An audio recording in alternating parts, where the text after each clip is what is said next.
to celebrate Americans and champions in physical fitness and all of those things that I work so hard at on a personal basis. I work out so much, like about 1 minute a day max, if I'm lucky. I want to thank Secretaries Pete Hegseth, who just gave a great news conference with General Raisin Kane. And that was really good, and you're doing very well, aren't you? They don't like playing games with us. They don't do that. As time goes by, you're going to see it. I think you've already seen it. We basically wiped out their military in about 2 weeks.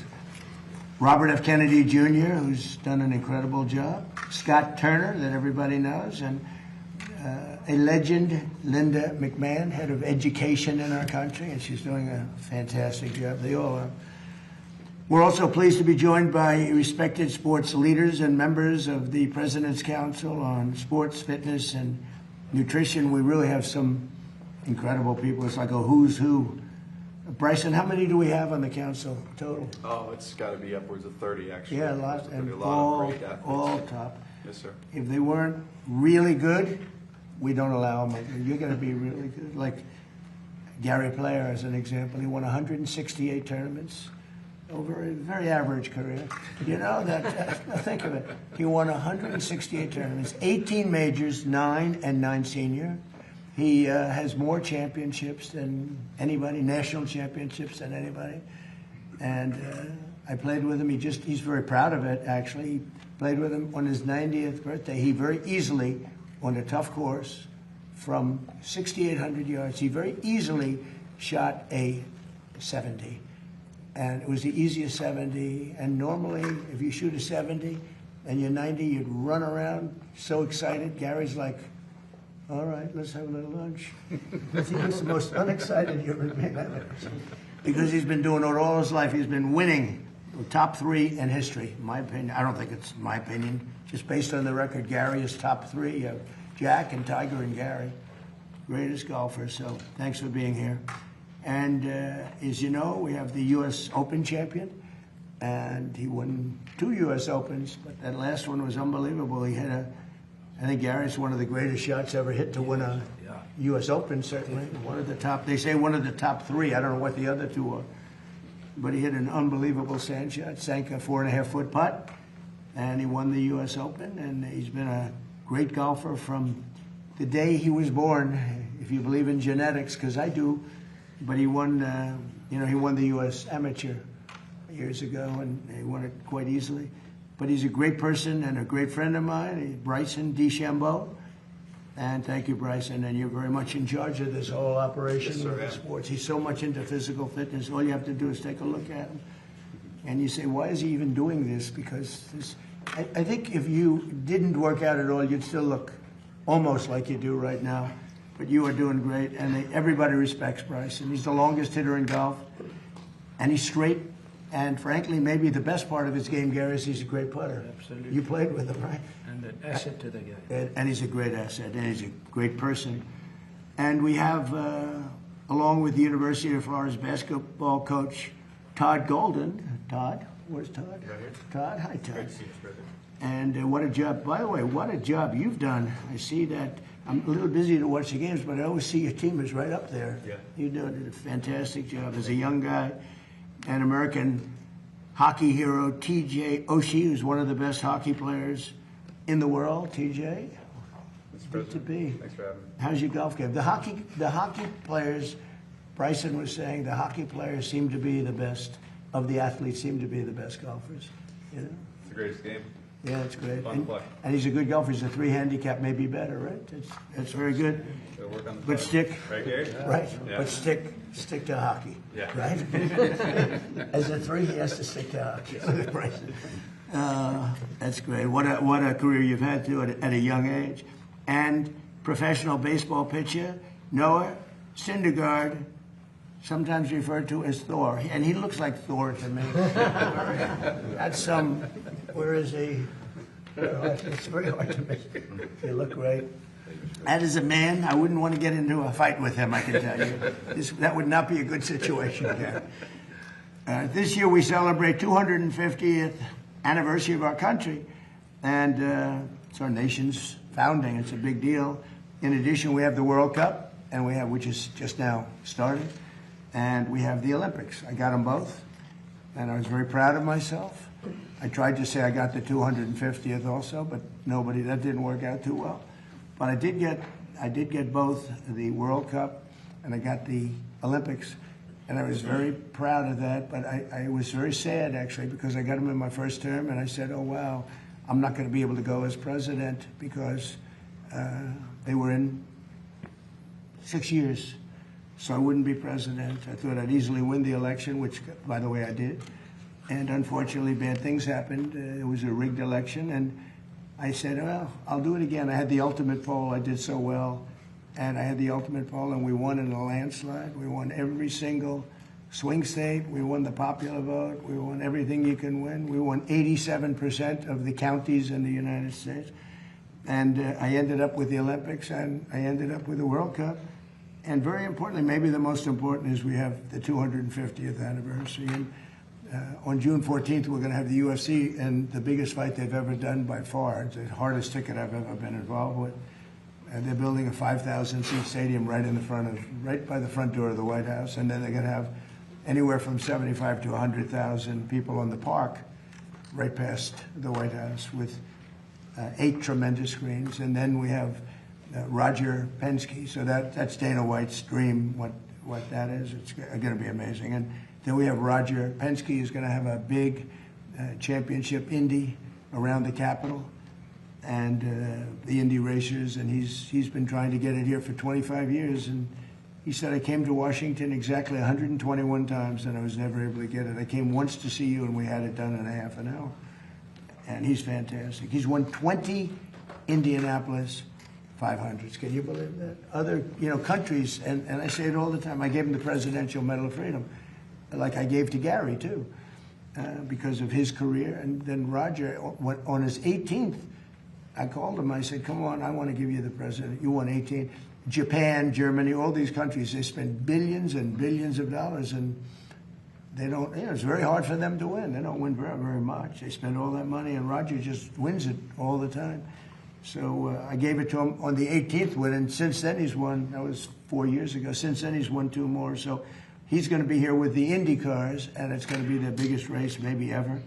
And they're going to be circling the Capitol. We have Pennsylvania Avenue closed down, and I said, do you like the course? He said, I love the course. I said, pick the best course.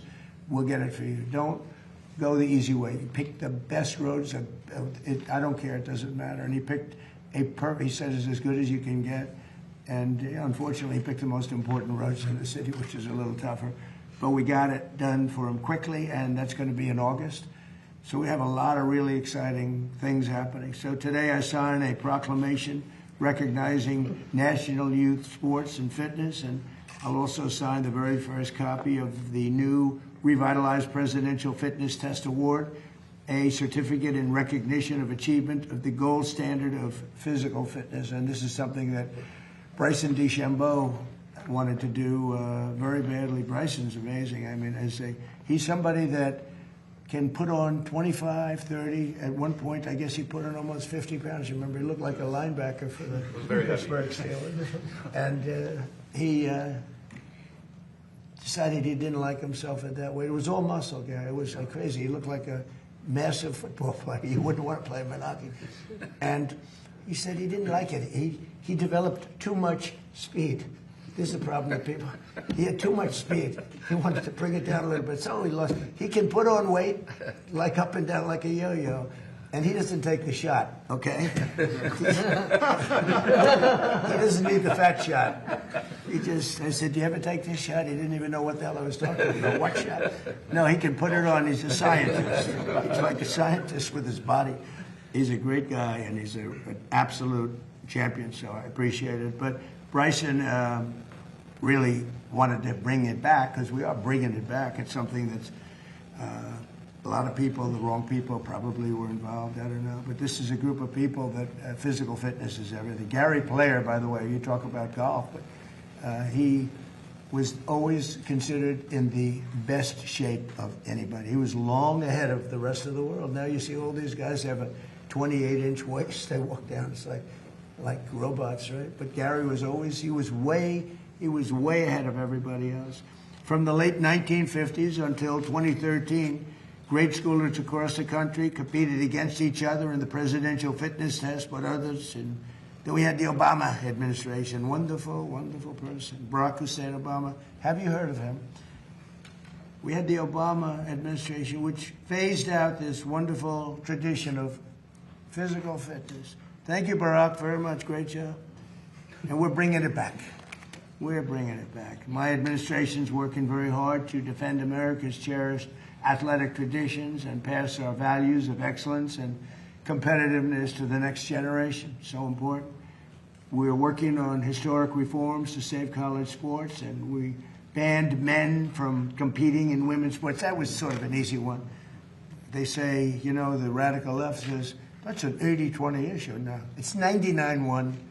They say 80-20. Who are the 20%? I've never met anybody. Nobody's ever come up. So I've been president for 5 years, and nobody's ever come up to me and say, sir, you have to allow men to play in women's sports, you know.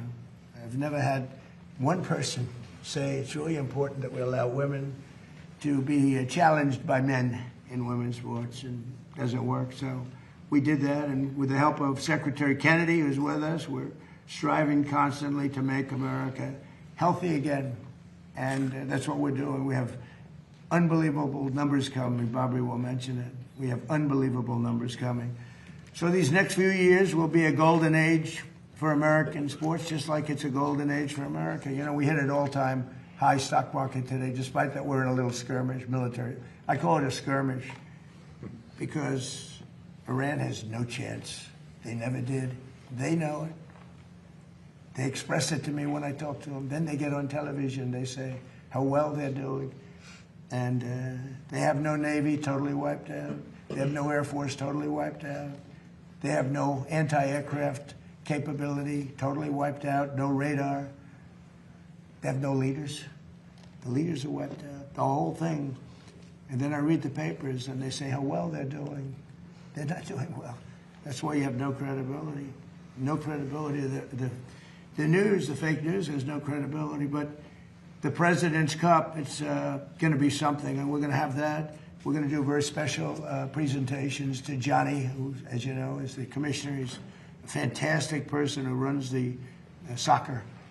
And I don't know if you know this, but so more tickets have been sold earlier than at any World Cup they've ever had.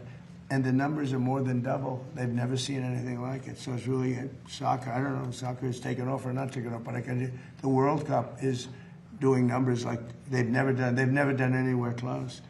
And we have the Patriot Games in honor of our 250th anniversary this fall. It's going to be all on television.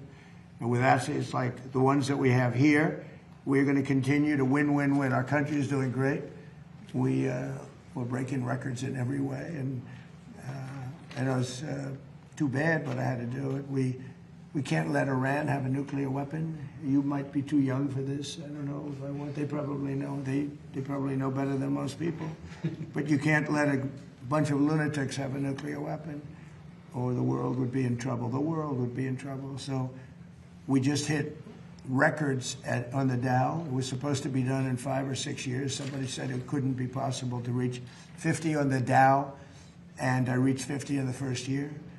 And then I reached 7,000, and by the way, just set a new record. The S&P just set a new record, so much higher, 7,500. But they said even harder than 50 on the Dow is getting to 7,000 on the S&P. We did that by the end of the first year, all before the end of the first year. Gary, so think of that. They said we couldn't do it in 4 years, and we did it at the end of the first year. And then, you ever have this? And then I called all my people, and I said, we just set every record in the book. The economy is going great. I ended 8 wars. Nobody else ever ended a war. And the person that won the Nobel Prize, Maria, she's a good person. She said, I don't deserve this. This deserves to President Trump. There's never been a man that deserves a Nobel Prize. He ended 8 wars, including India, Pakistan, which would have been a nuclear war. 8 of them. And I called everybody in, Gary, and I said, you know what? We just broke every record. And now we're going to take a hit because we have to make a journey down to Iran to take the nuclear weapon. They would have had a nuclear weapon in within 2 weeks. Remember, we sent that beautiful B-2 bomber in, and we blew up their nuclear potential. It was obliterated, for those that are not aware, and to a point where it would take them weeks to dig down, and we wouldn't let them dig down. We have our eyes on it all the time. But it was a very important thing. So we would have had an Iran with a nuclear weapon, and maybe we wouldn't all be here right now. I can tell you the Middle East would have been gone, Israel would have been gone, and they would have trained their sights on Europe first and then us, because they're sick people. These are sick people. And we're not going to let lunatics have a nuclear weapon. The power of a nuclear weapon is something I don't even want to talk about. It's not going to happen. And we have beaten them badly. They're talking, now they're reduced to little boats with a machine gun on the front of them, because they had a Navy of 159 ships. Every single ship in the first week was, right, Pete? Every single ship they had is resting underwater, right? At the bottom of the sea. They have no Navy. It's totally wiped out. Same thing with their Air Force. So we're doing well, but it's all about, having a great country. And one of the things I think that when they talk about physical fitness, one of the things I notice about friends of mine, all of the people, all of the great athletes here, is their mind is better than people that aren't fit. It's because I think a mind, once you hit a ball well, or you do whatever it is that you run well, or play hockey as great as you play it, but you obviously have to have a certain physicality. You can't have somebody with a great mind and zero athletic talent, right? But when you get up to that league, it's all about the mind. The mind is so important, and these people express it, I think, better than anybody. So with that, I'd like to ask somebody that's done really an incredible job. He has got some group of people that love him, some big group of people. It was a big day when he endorsed me for president. Very unusual, because I happen to be a Republican. I would say that Republicans were not too big in the Kennedy family, but they're big now because he's the biggest in the group, and everybody respects him a lot. He's doing a fantastic job. So, Bobby, would you say a few words, please? Yeah, thank you, Mr. President. Almost immediately after my uncle was elected in 1960, he came across some federal data that showed that 5% of American kids were obese. And that was more than double the European number. And he became very concerned that Americans were becoming soft. And he published an article before his inauguration called The Soft American, in which he said that there's a national security issue. It threatens our economy. We need a vigorous population that is in good shape spiritually, morally, physically, if we're going to continue to exercise leadership around the world. And he launched the physical fitness test, which became a milestone for my generation, for several generations after me. It was an enduring rite of passage for us that everybody in my generation remembers. It was a benchmark also because we did pull-ups, sit-ups, shuttle runs, and a number of other events, and it was a benchmark for measuring national physical fitness. Around that time, my uncle came across correspondence between Teddy Roosevelt and the head of the commandant of his Marine Corps. And Teddy Roosevelt asked him, what are the metrics? What are the physical requirements for a Marine? And the commandant wrote him back saying that a Marine had to walk 50 miles in a single day with a 30-pound pack. My uncle wrote a letter to his commandant and said, can today's Marines do the same thing? The following day, he had a cabinet meeting. It was on a Friday, and he had private cabinet meetings, unlike the ones that we have to go through here. My uncle was, I'll just say this, my uncle was proud. He was the first president that did televised press conferences. And he was very proud. He did more press conferences than any president in history. He did 64 in his 1,000 days in office. This president does that every 2 months. He does a press conference every day. Our cabinet meetings, for better or for worse, are also televised. but it's the most transparent administration that we've ever seen, the most successful administration in history. And he went into that cabinet meeting, that private cabinet meeting that morning, and he said to the cabinet, one of you has to do a 50-mile hike this weekend to show the American people that we're in shape. And this cabinet could have done it. We have a bunch of thoroughbreds in this cabinet. Pete and Scott and Sean Duffy and Linda and Tulsi and Doug Burgum and Jameson and all the rest. There's a lot of people who could probably do a 50-mile hike. What about me? You didn't mention mine. I could This do- guy walks think I could 9 do- miles a day on a could golf do- course every weekend, so he could do it in the breeze. When I'm not using a car. Go ahead. My father was the only one who could do it. And he went into the Justice Department that night, and he had a bunch of guys in the Justice Department who were former Marines who had gone to Harvard on the GI Bill and played on the same football team, and he hired them all when he came into the Justice Department. He said, you guys are going on a 50-mile hike with me tomorrow. And they got up at 4 a.m. and they started on the C&O Canal towpath, which was frozen. It was the middle of winter. And they were going to walk to Camp David. One by one, they each dropped out. My father was the only one who made it. The last guy to drop out was his best friend, whose name was Dave Hackett. And Dave Hackett's legs had swollen up, and he said, I got to quit. And my father said, you're lucky your brother's not the president of the United States, because the press was following, and there was no way that my father could quit. And I was at Camp David that night, watched him come in. His feet were bleeding. They were covered with blisters. But it was part of the message that President Kennedy wanted to send the American people. That if we were going to maintain our national authority, our international leadership, our moral authority as a nation, that we had to pay attention to our physical condition. The physical fitness test was a critical part of that. And I think it's very unfortunate that President Obama and President Biden abandoned it. They said competition is not good for kids, which is not true. If we're going to be competitive internationally, we need to be competitive with each other. We need to teach people how to win and how to lose and how to process victory and defeat. And today, since that time, the presidency has presided over the worst public health crisis in history. We're now the sickest nation in the world. We've gone from 5% of our kids being obese to 20%. 70% of adults are obese or overweight, and 77% of our children cannot qualify for military service.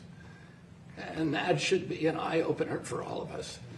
And I'm so grateful to President Trump for his leadership and his vision of reinstituting the physical fitness test and challenging Americans to compete with each other in a friendly, congenial way, and to help each other get in shape so that we can prepare for a great future that this administration is going to provide for this country. That was great. Right? Bobby, do you ever see a picture of Bobby working out? It's like, I said, you got to be kidding me. He's in great shape. I didn't know that about your father. That's very impressive, huh? Did he work out a lot, Bobby? He was a great guy. He was an athlete, and he was always in good shape, and he played sports every weekend. Was he, your uncle was a great athlete too, wasn't he? A very good athlete. My father was the only one of the brothers that lettered in football. Oh. Jack was a swimmer, which allowed him to save his crewmates when his ship went down off the Solomon Islands. So he was able to swim, drag one of his shipmates to shore because he'd been on the swim team. It's a great story. Very interesting. Bobby, that was very good. It's quite interesting. Everybody was listening. You know, usually people are sort of wandering off as people speak, but not when Bryson speaks or when Gary speaks. Go ahead, why don't you start it? Yeah, Secretary Kennedy, thank you for those inspiring words from your uncle, and thank you to the President of the United States for helping reestablish this presidential fitness test. It's been something that we've been looking forward to doing for a long time. Since 2013, I remember going through the presidential fitness test as a kid and getting that award, and it was quite an honor. So being up here and a part of that is quite instrumental and going to be amazing for our nation's future. Reestablishing the golden standard of the presidential fitness test has been a huge deal for me is that these kids now are going to have a healthy future.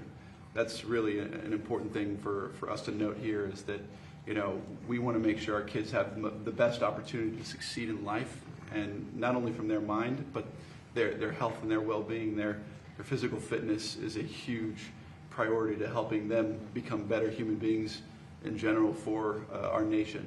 And so what's quite honestly cool is Secretary Hegseth here has allowed us to be involved in over 160 schools, military bases with DOIA, and institutionalizing this presidential fitness test in those schools. So I have to say thank you so much for helping establish that, and hopefully here soon we can do that across the nation, of which we believe will have a tremendous effect on these kids and their future. So I just wanted to say thank you to the President, thank you to the Cabinet members for everything you've done, and we're going to go out there and have a great day on the field and give these kids some fun things to go and play with, whether it's football, soccer, doing some pull-ups. Can you guys do pull-ups? No? We'll help you. We'll help you. But that's a part of the presidential fitness test, is aspiring to help these kids become a better version of themselves. And that's what I couldn't be more excited to be a part of. I want to say thank you to the athletes that are here today, and to Gary Player. He's always been an inspiration to me, and albeit I'll never get to your record, I thank you for giving me aspirations to hopefully get 1/8 of what you have. So thank you. And lastly, just want to say to the kids, most important thing you can do is always get 1% better a day. That's the most important thing I can give you guys. Try to be a better version of yourself every day, because one day you could be up here as well. You could be up here as well. So thank you, Mr. President. Thank you for everybody for being here, and I can't wait to see what we can do out there today. Good. Thank you, Bryson. And this is really for Bryson, because he's worked so hard on this. He really put it together. He's got the best athletes in the world. I think it's actually 41 or 42. And all top people, all big names, top people, and they all want to do it. And Bryson, I was given a little idea by Bobby. He mentioned Camp David, and it's a special place. And I think we should have our next meeting, the full meeting at Camp David. Okay? Sounds great. So it's like a very special place. Amazing. So we'll do that. I'd love to have Gary say a few words. He's won 168 tournaments. Think of it. That means he won every weekend. I say, well, when did you not win? It's a record, I think, that will never be broken. And he won 18 majors, 9 senior and 9 regular, and many other things. And he is a very special guy. And, you know, if you think about the power of positive thinking, I don't know if Gary has the time, but he is the youngest winner of the British Open, what they call now the Open Championship. And he won it when he was 23, I think, Gary, right? 23. Yeah. If you want, you could tell that story, because these are all people that love sports and they love golf. But the way you asked, you'd like to practice. My name's Gary Player. I'm from South Africa. You're not giving me the time to practice. I must practice on this course. And the people thought, who is this? He said, you don't understand. I'm going to win this tournament. They never heard of him. He came out of South Africa. He's winning everything. He won the South African Open like 14 times or something. It's incredible. But if you want to tell that story, I think it's a fabulous story. But as a man with a powerful, it's really the power of positive thinking. Go ahead, Gary. Well, Mr. President, first of all, thank you very much for having us and hosting this today. I've been around almost every president for the last 65 years. And I've never seen a president that loves this country as much. They all did, and they all did great works. But I've never seen a president that loves the country as much as you do. And I say thank you, because I've traveled more miles than any human being before without being repetitive. And I've never seen a country like this. The freedom that exists, which is so important to all of us.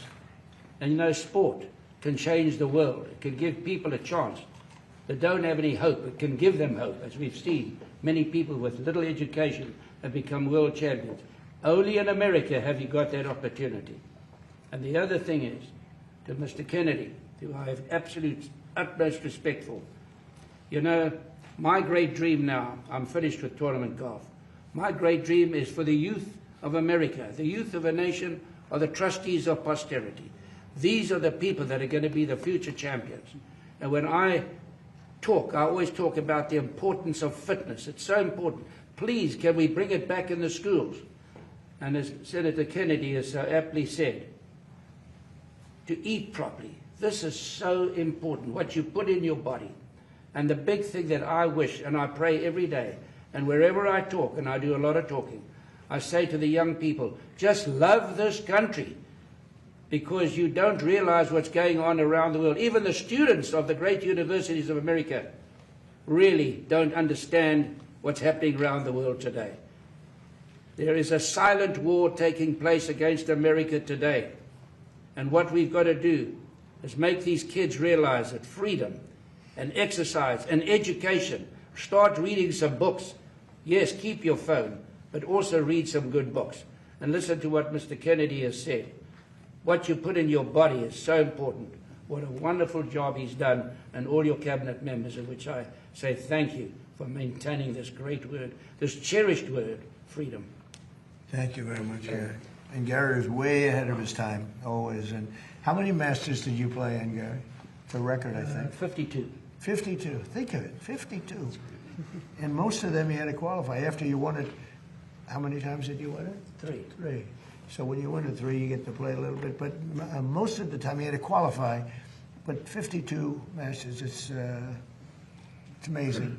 And did well in every single one of them. Pete, could I ask you to say a few words? Sure. Yes, sir. You could maybe speak a little bit about a subject that they want to hear about also if you want. But just say a few words if you want. Absolutely, sir. Well, fitness, standards, competition, that's what we're all about at the War Department. So bringing those things to education is something I remember as a kid. I mean, the Presidential Physical Fitness Award was the pinnacle event at Forest Lake Elementary School every year, and I wanted to be the best. And I wasn't, but I worked my tail off every year to try to get there. Pull-ups, push-ups. I couldn't do the V-sit and reach. I could never beat that one. But I remember it because it was something my country clearly elevated as important. We should be in shape. We should compete. And there's winners and there's losers. That we need to infuse into our young people. And obviously it takes young people to run a military. And as the Secretary pointed out, almost 3/4 of American young people do not qualify for military service. And a lot of that has to do with their physical fitness. So we're proud at the War Department to put this first into Department of War education activity. Our schools, 161 of them, across 30 installations. It's going to be mandatory for the young kids of those service members who use those schools. And we hope that's a pilot for all of American education. We hope the rest of America follows. We need young, strong, healthy Americans, whether you serve in the military or any other aspect of your life. And I think this presidential fitness test, Mr. President, is a perfect thing to restore that sets those standards high for young people and something for them to achieve. The idea that competition is bad is the beginning of decline of a nation. Competition is critical to who we are and ensuring America stays on top. And speaking of staying on top, Mr. President, we are, as we talked about this morning, Project Freedom is ongoing. We're ensuring that we have control of that strait, which we do. And ultimately, Iran has a choice to make, and they know we're in the strong position. We hope they make a wise choice, and nobody better to make that deal, Mr. President, than you. Thank you very much. Thanks. Doing a great job. A man who's in you talk about athletes. This is a very serious athlete. Happens to be in charge of a little thing called housing. Yes, sir. Say a few words, sir. Yes, sir. Thank you, Mr. President, and thank you to all the great athletes and ambassadors that are here and to the kids that are here. You know, that word competition, I made a living competing, you know, and being in the top physical fitness that I could be in playing in the National Football League. And one thing I want to remind the kids and really our country is competition brings out the best in us, be it in sport, be it in business, be it in education. And you always want to be the best you can be, as Bryson said, every single day getting better. And I'm grateful that I had an opportunity to play in the National Football League, but it taught me how to be a good teammate. It taught me how to be humble in victory and to be steadfast, you know, in defeat, as all these great athletes know. And Mr. President, thank you for just your leadership in our country, but also for this important issue of having physically healthy children and a physically healthy nation. And Bobby, thank you for reminding us of your uncle and your father, of how important it is for us to be, to look at the man holistically, spiritually, morally, physically, mentally. And I think America historically has been the leader in all of those areas, but we are at a critical function in our nation. And so I would encourage everyone, this transcends politics. You know, physical fitness is good for every man and woman and child in the United States of America. So, Mr. President, I'm committed to this. I've seen the benefits of it in my own personal life. My family and my cabinet colleagues are 100% behind this. And so I would encourage all the young people of America, parents, teachers, educators, to take inventory and hear what these leaders are saying about the national security of our country, and make sure that we're encouraging our young people to get out, get your hands dirty, get your knees going, get on the monkey bars, start running and jumping and playing together. Because if you're a good teammate, the stronger team we are, the stronger country we are. So thank you, sir. Well, thank you. I have to just say we have a star named Linda McMahon, and she's made a tremendous amount of money on sports. At sport, they are great athletes, in my opinion. WWE, with her great husband. What they built is incredible. They sold it for a fortune. Billions and billions of dollars. You made more than Bryson and Gary played. If you add it up. Would you say a few words? And she's one of our great stars. She is a phenomenal person. Go ahead. Well, that intro is a hard act to follow. That's tough. But I think what we've talked a lot about fitness, and I think that's incredibly important because that's what all this is about. But the Greeks had an axiom: sound mind and a sound body. So as Secretary of Education, clearly, I want all of our schools to be able to adopt these programs. We don't control curriculum from the Department of Education, but I sincerely hope the emphasis that is being refocused on kids and being fit and being able to compete. That's what you said, Pete. All of us are saying the same thing, but let's not forget, it's about also a sound mind and a sound body. In order to have a sound mind, you do have to eat well, you do have to exercise, you do have to train, and you do have to be fit to do that. And if we all are, we are the best of who we can be. So I encourage all of you to enjoy playing and competing and being good sports, while you're doing, but don't forget you're studying, all of your academics, because it is all part of the total package. Thank you, Linda. Great job. Appreciate it. So we have a couple of other guys. If you guys wanted to say anything, or we'll just take some questions. And if you'd like, you could ask the big guy, how fast did he throw it? He threw it very fast. It was very scary. Scary. Do you want to say something? I guess I'll just reiterate the thanks, Mr. President. Thank you, the cabinet members, for this opportunity to be here. Thank you, Bryson, to allow me to be in this elite company of people. It's a pleasure to meet all you guys. And Let me look at you. You're an embodiment of the physical fitness test, so I got to get you on those pull bars. He is seriously a good physical specialist. And Coach, you've done great at Florida. Thank you very much. No, incredible honor to be here. This is something that I'm passionate about, and I think it's imperative that we're doing this for our youth right now. Through experience, my wife and I have two young kids, 9 and 7. They're very active, very athletic, but I can see some of their classmates and some of their teammates, staring at screens all day. And again, as I said, it's really important that we do this now. And not only I think this will improve the overall physical health of our young people, but I think it'll also help the mental health of our young people as well. And just in case you don't know, he is a coach who just came to a team and just took it right from the beginning, Gary. Just unbelievable job you've done. Thank you very much. You're a very rich guy. She'll pay him anything. I want to represent him. She'll pay him anything. He comes in and it just boom, this way. Congratulations. Who's going to win in hockey? It's a tough one. Colorado's the favorite. I like Minnesota, though. All right, we're going to watch, okay? Yeah, it'll be We're good. going to watch. Great job. Thank you. Great job you've done. Thank you. And we're going to go outside. Did you want to ask a few questions of any of the people here? Please. Can I ask you about Iran, Mr. President? Yes. They've fired at U.S. ships several times in the last 24 hours. What do they need to do to violate the ceasefire? Well, you'll find out, because I'll let you know. They know what to do, and they know what to do. They know what not to do, more importantly, actually. And, they fired them in little boats with pea shooters, the pea shooters, little boat with little, why? Because they don't have any boats anymore. Their Navy is comprised of, they call them little boats. Fast right? boats or little boats. And they're fast, yeah. They're so fast that they had 8 of them and they're all gone. And they're fast, but they're not fast like a missile. A missile is slightly faster. They're all gone, so they're looking around for little boats to try and compete with our great Navy. We have a Navy that's unbelievable. We set up a blockade, as you know very well. Not one ship. A couple tried, and they got their engine shut out. you remember, I think it was it was a great display. A ship wanted to go through, break the blockade. They were warned not to. And then they were warned again by a young Annapolis captain of the ship with a great look, central casting. These people are central casting, I'll tell you.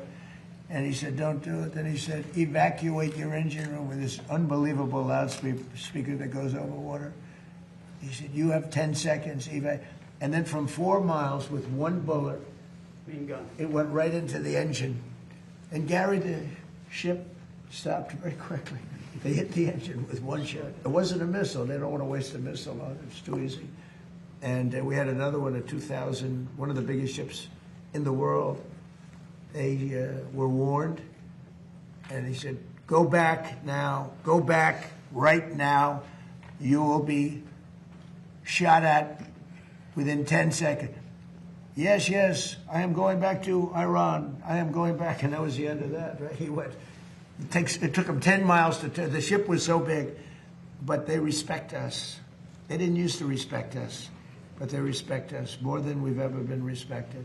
Our country now is the hottest country anywhere in the world. We had a country that was dead when we had that group of people that ran this country with their open borders, letting anybody come in from the Congo, from countries all over the world. They came in from prisons and mental institutions. We had a country that would have been a dead. If they won the election, this country would have been a dead country. Now we have the hottest country anywhere in the world. Go ahead.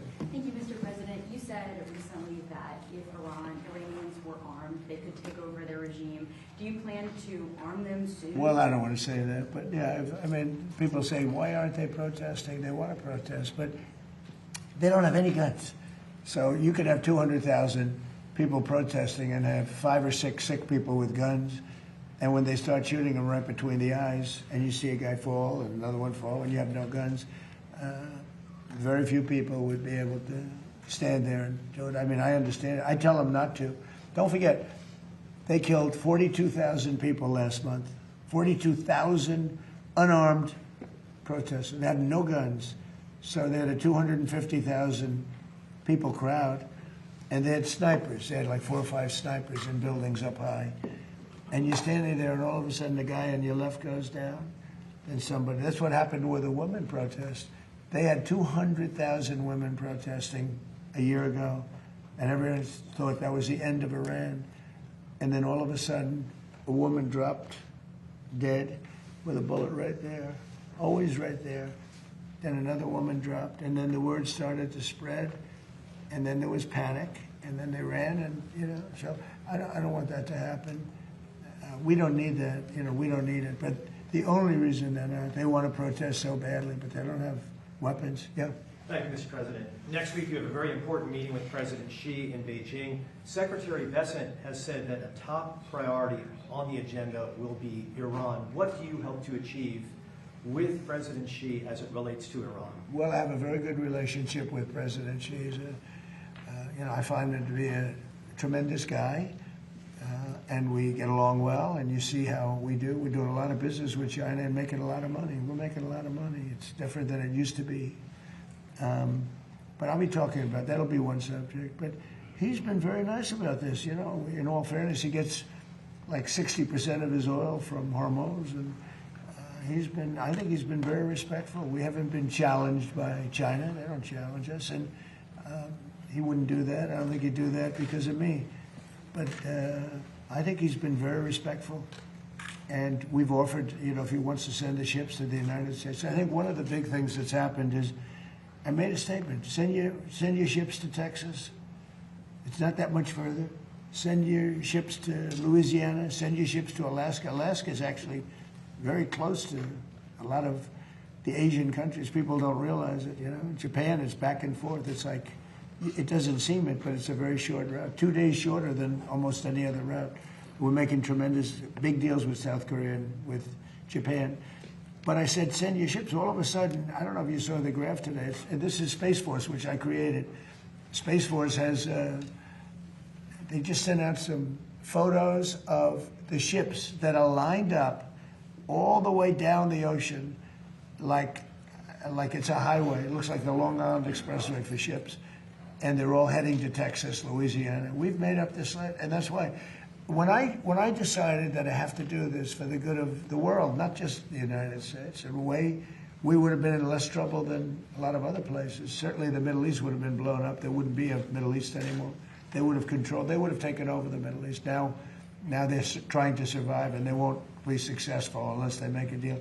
Oh, if they don't make a deal, they won't be successful. They'll go very quickly and methodically. Believe me, it'll be very easy. But we have so many alternatives. It's amazing. And nobody knew this, because as an example, Japan got 90% of their oil, most of their energy, but most of their oil from the Hormuz Strait.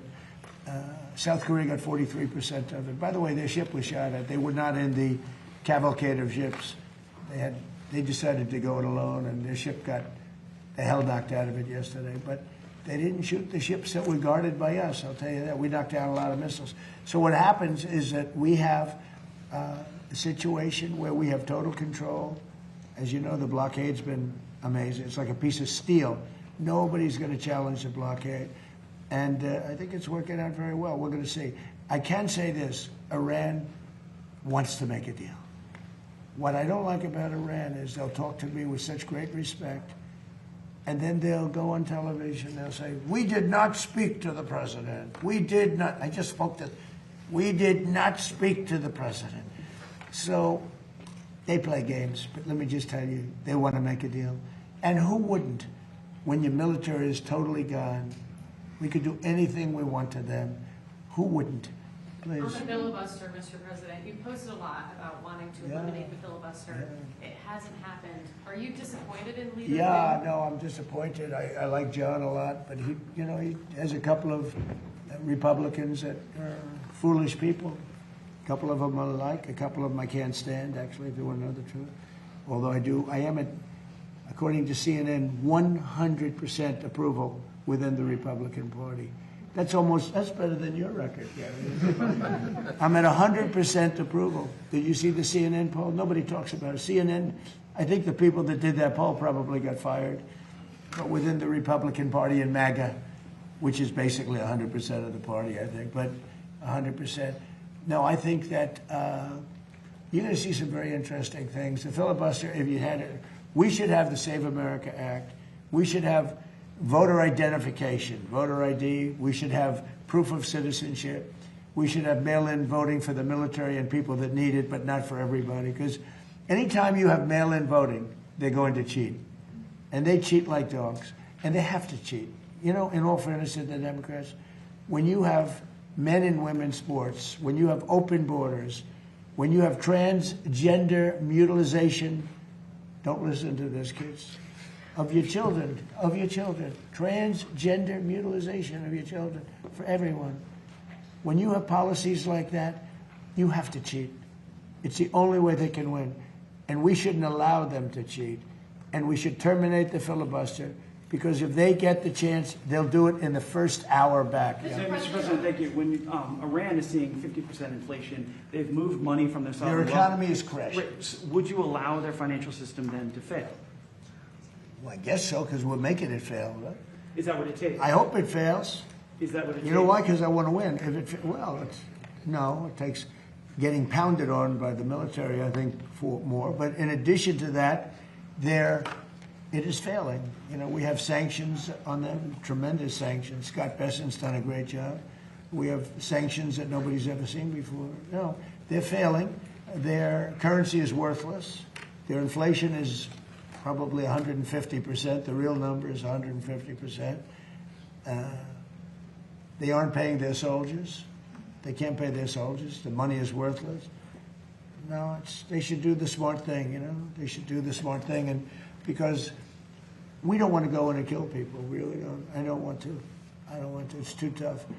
Great people. I know the people. I have so many Iranian friends from New York and from other places over the years.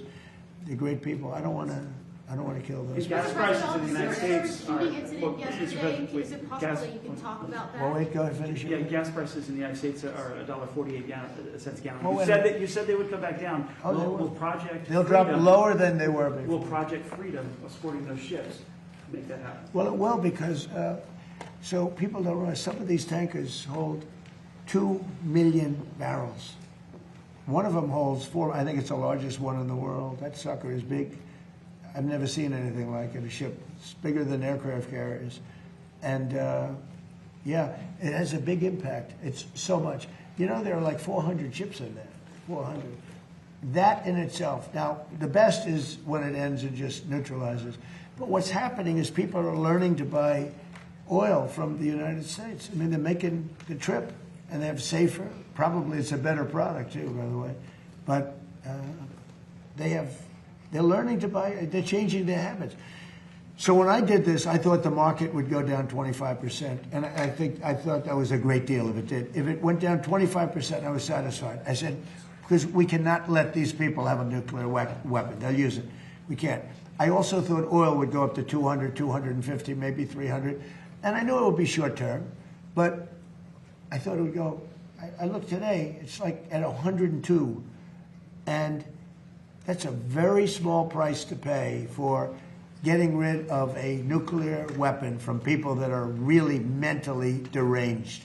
Yeah. President, just on politics. The world is lucky. By the way, other presidents should have done this. 47 years they've been toying with these stupid people. In many cases, stupid people. This should have been done by Obama. He went the other way. He was giving them cash. He sent plane loads of Boeing 757, took the seats out, and put green cash, $1.7 billion in the plane. Every bank in Virginia, D.C., and Maryland was stripped of their cash. They took out all the cash from the banks. They put it into a plane, a Boeing 757 packed with cash, and they flew it to Iran, and they let these guys just, I don't know what the hell they did with it, but they took it and then gave them billions and billions of dollars and bribed them basically to be friends. And after giving them tens of billions of dollars, they screwed Obama, okay? That's not the way we play. No, we do it the old-fashioned way. And they should wave. They're very proud. Maybe you won't see a white flag, but essentially that's already what they are. They should wave the white flag of surrender. In hockey, they say, "Uncle," right? When are they gonna cry, "Uncle"? But, and they have another expression. If this were a fight, they would stop it. But you know, we have to go out and we have to do it, and it's very sad. It's very sad to see. Even shooting those boats, they've got 3, 4 guys. They got a little machine gun in front. They're shooting at one of our ships that's meant for it. It bounces. They don't even know they're being shot at. And then they take it out with an Apache helicopter in about 2 seconds. They go, Apache ship, northwest 10 degrees. Turns around, boom. I don't like that, you know? You lose people. All these people, it's so unnecessary. It's so unnecessary. One thing we have the greatest military in the world. I built it because I built it in my first term. I didn't think I'd be using it, at least so much in my second term. But we have the greatest military, the best equipment in the world. We had 111 missiles shot at one of our assets, one of the aircraft carriers, a week and a half ago, 2 weeks ago. Think of this, 111 sophisticated missiles shot at one of our aircraft carriers. And every single one of those missiles was shot down with no problem whatsoever. If you would have said that 10 years ago, 5 years ago, it would have been an impossibility. You would have had to take those shots. Every single missile was laying in the water far away. I mean, they weren't even upset. And they're the coolest people. If you ever see them, you know, Pete, when they do the missile, right? Mm-hmm. They say, missile coming, and these guys go, it's like almost like, you know, they're very smart. These are extremely smart people. They go to very good schools, but they shot down, who would think they're like a needle in a haystack. 111 missiles shot. 111 missiles were knocked down into the water. Didn't even get close to the aircraft carrier. No, nobody has a military like us. Okay, a couple of more, and then I want to go out and watch these great athletes. I'm not talking about him and him and him. I'm talking about these kids, because I think you're going to be far better as an athlete than anybody behind you, okay? Do you agree? I think you're going to be a better athlete. What sport do you play? I play football. Oh, there you go. Do you think you're going to be better than him? You'll be faster. You're going to be so much faster than him. He's going to be like lightning. He was known for his speed, by the way. I don't know. I think pretty good. What sport do you play? I don't play sport because my mom didn't sign me up, but I'm trying to play gymnastics. Gymnastics? Oh, wow. That's a good sport. It's a great sport. What do you play? I do dance, but I also do volleyball. Oh, nice. Hey. Nice and tall to be a volleyball player. Amazing. What about you? Look at this guy. He's a big guy. Me, I'm doing football right now, and next year I'm going to be trying to do powerlifting. Oh, whoa. Yes, All right, let's go. Whoa. That's awesome. And you'll never compete against women in powerlifting? No, sir. Did you see that they had a man powerlifter, and he decided to go the opposite direction? He took a record, stood for 18 years. He beat it by 119 pounds. Okay? They put the little quarter of an ounce. Didn't do it. For 18 years it stood. This guy came. He was a failed powerlifter, but he went on the other side and he decided that he wanted to go into women's sports, and he broke the record by 118 pounds. Think that's fair? So I don't think we'll have to worry about you. Yes, sir. You're going to do good. Are you a strong person? Yes, sir. Good. You think you can take me in a fight? I think you could. Hey, that would be embarrassing, wouldn't it? How about you? What sport do you play? I play volleyball, and in the summer I'm trying to get into soccer. Wow. And with your height, do you smash the ball, the volleyball? Do you get up high? Can you jump high? Not very. Soccer might be better. I don't want to be. I'm just looking. I think she'd be a great soccer player. That's good. Good luck, okay? What about you? Hockey and golf. Well, and you know that guy, right? Yes. All right. You know that guy. Do you think you could be as good as him someday? Not easy. Better. Won't be better. And you play President, golf? this young man today, of all the young men I met, he had the best manners possible. He was a smile. I said, how are you? He looked me in the eye and he said, fine, thank you, sir. How are you? Not just good. I think he's tremendous. Are you a good golfer? Yes. So what's your handicap? Do you have a handicap? 15. So this man is 90 years old. Do you think you could beat him? I'm betting on Gary. I'm betting on Gary. You will. Hey, you know what else? And he doesn't choke. That's a big deal. You know, a lot of guys can play, but the flag goes up and bad things happen. And I think being in good shape helps you in that respect too, Gary. You see, if it wasn't a cherished table, this is very historic. I could get on this table and do 50 push-ups like that. Most people can't do that, even when they're going in the army, right? Yes. So you've got to keep in shape. Yes, sir. And you tell everybody how you love this country. Yes. Okay? Good. Good way to end. So we're going to go out. We're going to say hello to the athletes. We have young and great athletes. We also have some big superstars out there waiting for us. And thank you very much. And Bryson, thank you very much. You really took this and brought it to a level. And it's true. Biden and President Obama decided that it wasn't important, and they're so wrong. Thank you very much, everybody. Thank you, President. Thank you, President. Thank you, President. Thank you, President. Thank you, President. Thank you, President. Thank you, President. Thank you, President. Thank you, President. Thank you, President. So bad. Thank you, President. Thank you, President. Thank you, President. Thank you, President. Thank you. Thank you, Mr. President. Thank you, everybody. Thank you, guys. Thank you, guys. Thank you, guys. You guys want to come in with me? We'll get some. Thank you, guys. Thank you, guys. Thank you, guys. Thank you, guys. Come on in, Gary. Come on in. Thank you, guys. Kids, you come in.